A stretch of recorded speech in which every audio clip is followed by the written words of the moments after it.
Conocerle y conocerte, en compañía de los santos. Para aprender a orar pueden servirnos de ayuda aquellos hombres y mujeres que lo hicieron durante su vida, los santos, de manera especial Santa María. Jesús sube por primera vez de manera pública hacia Jerusalén. Se dedica de lleno finalmente al anuncio del reino de Dios mediante sus palabras y sus milagros. Su fama, desde el prodigio obrado en las bodas de Caná, se iba extendiendo poco a poco. Es entonces cuando, oculto por el silencio y la oscuridad de la noche, un maestro judío bastante conocido se acerca para conversar con él. Nicodemo había sentido un terremoto en su interior cuando escuchó y vio a Cristo. Muchas cosas daban vueltas en su cabeza, y prefería solucionarlas en la intimidad de una conversación cara a cara.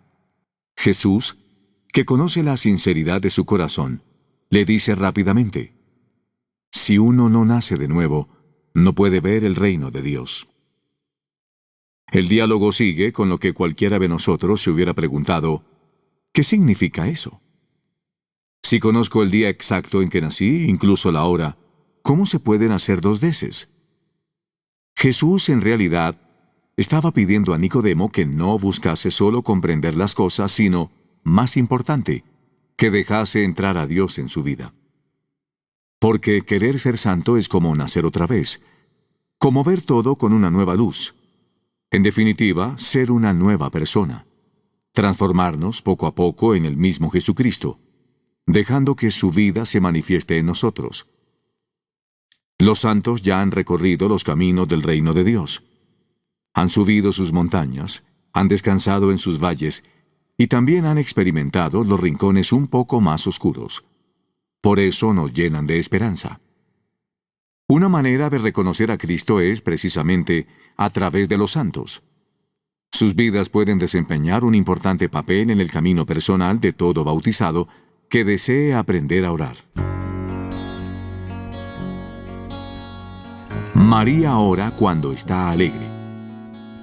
Las mujeres y hombres que nos han precedido son testigos de que el diálogo vital con Dios es realmente posible en medio de tantas idas y venidas que a veces nos pueden llevar a pensar lo contrario. Entre ellos, un testimonio fundamental es el de Santa María. Ella, debido a la tierna cercanía con su Hijo Jesús en la vida cotidiana de una familia, tuvo la experiencia más viva de diálogo con el Padre. Y como en toda casa, en el hogar de Nazaret, había momentos buenos y momentos más difíciles. Sin embargo, en medio de estados de ánimo muy diferentes, la Virgen siempre ora. Ora, por ejemplo, cuando está alegre. Sabemos que poco después de recibir el anuncio del ángel, María sale deprisa a la montaña, a una ciudad de Judá, para visitar a su prima Isabel. Había recibido la noticia de que la familia crecería en número con un nuevo sobrino, lo cual era digno de ser festejado, mucho más si se trataba de un suceso inesperado, dada la edad de Isabel y de Zacarías.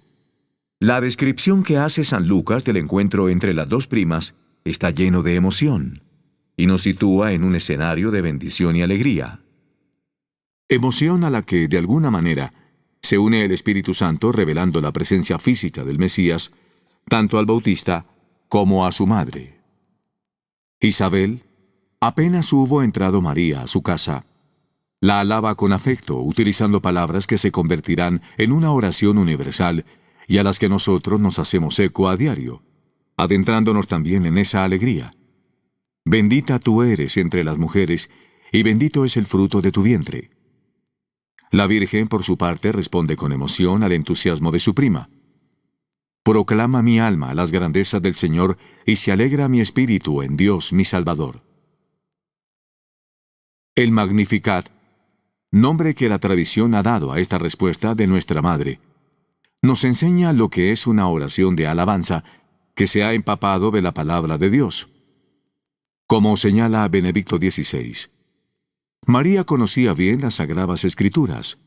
Su Magnificat es un tapiz tejido con hilos de Antiguo Testamento. Cuando sentimos nuestros corazones llenos de gratitud por un don que hemos recibido, es el momento de explayarnos con Dios en nuestra oración, tal vez con palabras de la Escritura, reconociendo las cosas grandes que ha hecho en nuestra vida. La acción de gracias es una actitud fundamental en la oración cristiana, especialmente en los momentos de alegría, y también en el dolor o en el desánimo. Sin embargo, la Virgen ora también en momentos de oscuridad, cuando están presentes el dolor o la falta de sentido. Nos enseña de esa manera otra actitud fundamental de la oración cristiana, expresada de manera concisa pero luminosa en el relato de la muerte de Jesús. Estaban junto a la cruz de Jesús su madre y la hermana de su madre. María, abrumada por el dolor, simplemente está. Ella no pretende salvar a su hijo ni tampoco resolver la situación. No la vemos pedir cuentas a Dios por lo que no entiende. Solo procura no perderse ni una sola de las palabras que pronuncia Jesús con un hilo de voz desde la cruz. Por eso, cuando recibe una nueva tarea, la acepta sin demora. Mujer, ahí tienes a tu hijo. Entonces dijo al discípulo, he ahí a tu madre. María está en manos de un dolor que, para muchos, es el más terrible que una persona puede experimentar: presenciar la muerte de un hijo. Sin embargo, mantiene la lucidez que le permite aceptar esta nueva llamada para acoger a Juan como hijo suyo y con él a nosotros, a los hombres y mujeres de todos los tiempos. La oración dolorosa es ante todo un estar junto a la propia cruz, amando la voluntad de Dios. Es saber decir sí a las personas y a las situaciones que el Señor pone a nuestro lado. Orar es ver la realidad, aunque parezca particularmente oscura, partiendo de la certeza de que siempre hay un don en ella, de que siempre está Dios detrás. Así podremos ser capaces de acoger a las personas y a las situaciones, repitiendo como María, aquí estoy.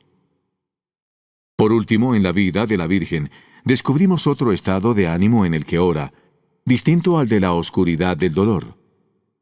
Vemos a María junto a su esposo José rezar también en un momento de angustia. Un día, mientras regresaban de su peregrinación anual al templo de Jerusalén, advierten la ausencia de su hijo de 12 años. Deciden volver en su búsqueda. Cuando finalmente le encuentran conversando con los maestros de la ley, María pregunta, «Hijo, ¿por qué nos has hecho esto? Mira cómo tu padre y yo, angustiados, te buscábamos». También nosotros muchas veces nos podemos sentir angustiados cuando nos asalta una sensación de insuficiencia, de incumplimiento o de estar fuera de lugar. Nos puede parecer entonces que el mundo está equivocado. La vida, la vocación, la familia, el trabajo. Podemos llegar a pensar que el camino no es como yo esperaba. Los planes y sueños del pasado nos parecen ingenuos.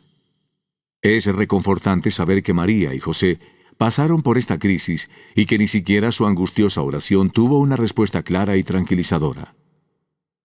¿Por qué me buscabais? ¿No sabíais que es necesario que yo esté en las cosas de mi Padre? Pero ellos no comprendieron lo que les dijo. Orar en esos momentos de angustia no nos asegura encontrar soluciones fáciles y rápidas. Entonces, ¿qué hacer?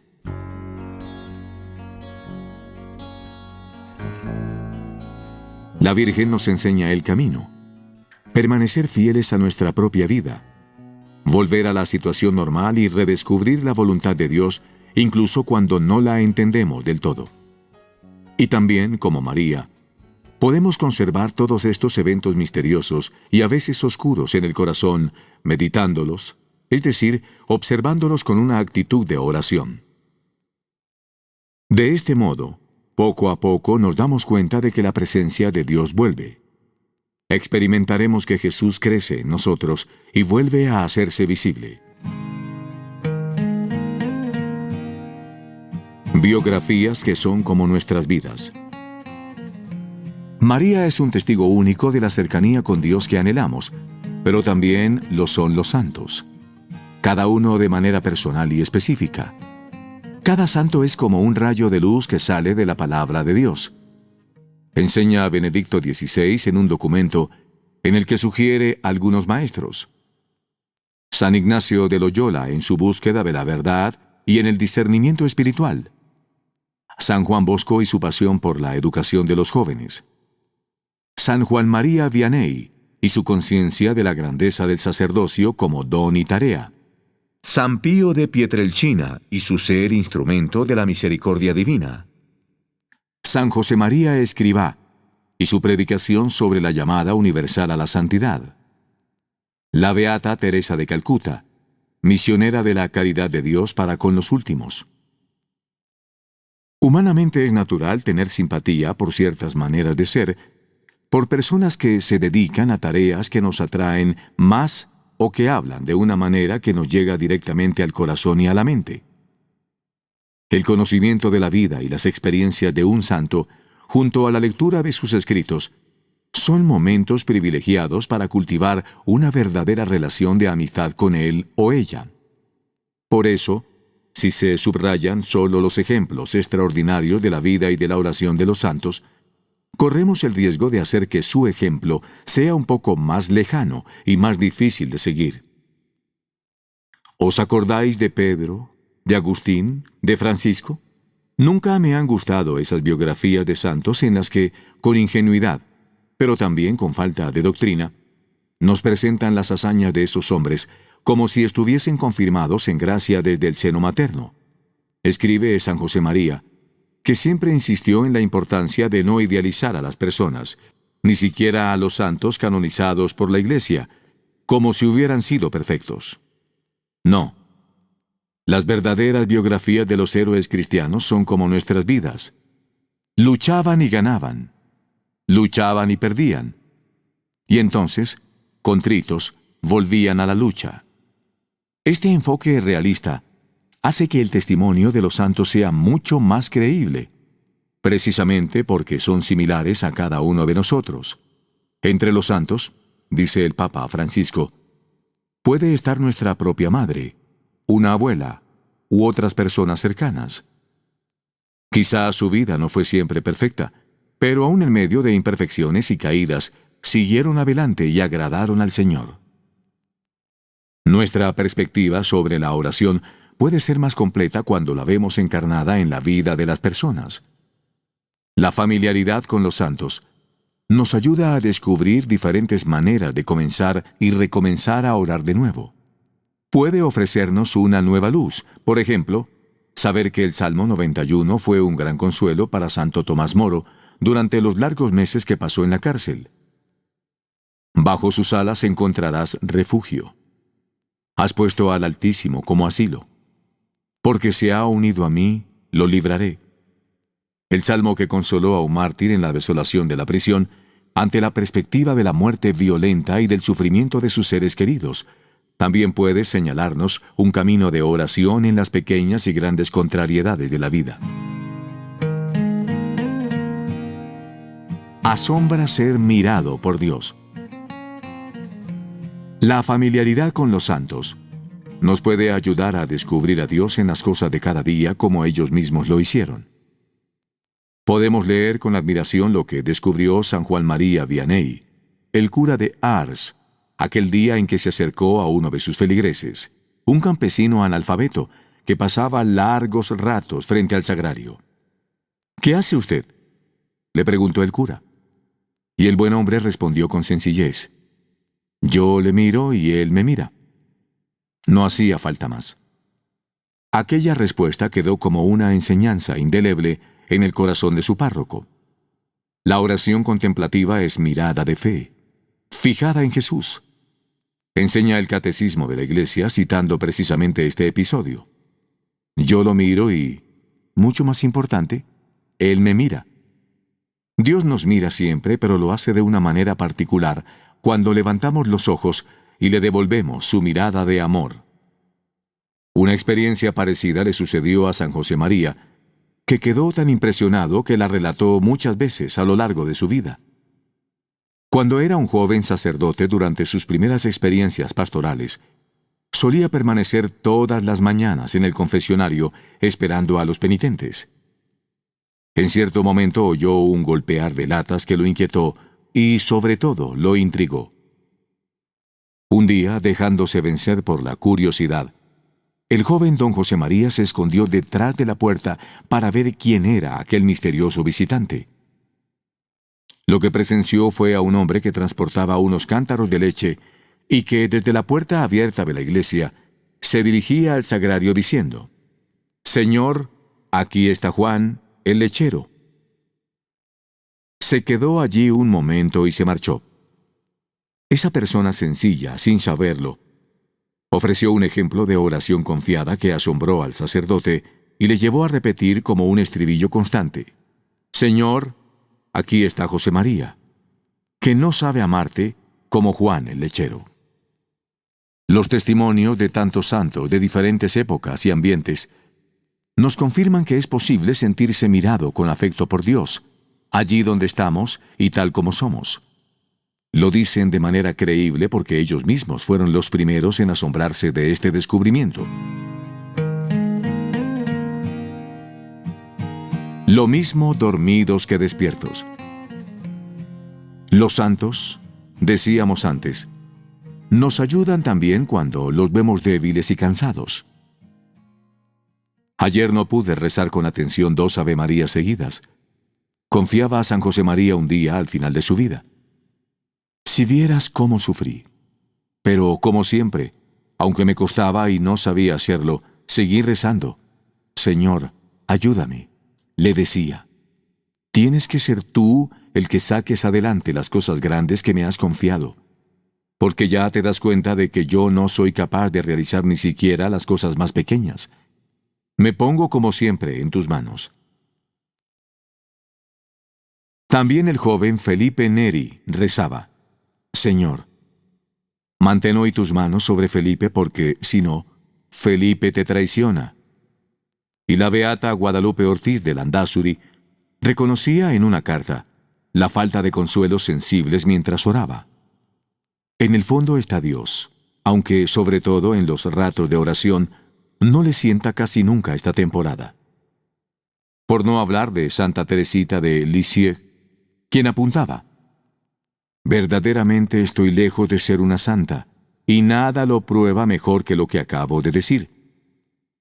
En vez de alegrarme de mi sequedad, debiera atribuirla a mi falta de fervor y de fidelidad. Debiera causarme desolación el hecho de dormirme, después de 7 años, durante la oración y la acción de gracias. Pues bien, no siento desolación. Pienso que los niñitos agradan a sus padres lo mismo dormidos que despiertos. Pienso que, para hacer sus operaciones, los médicos duermen a sus enfermos. Por eso necesitamos el testimonio y la compañía de los santos, para convencernos cada día de que es posible y vale la pena cultivar nuestra amistad con el Señor, abandonándonos en sus manos. Verdaderamente todos somos capaces. Todos estamos llamados a abrirnos a esa amistad con Dios, a no soltarnos de sus manos, a no cansarnos de volver y retornar al Señor hablando con Él como se habla con un amigo.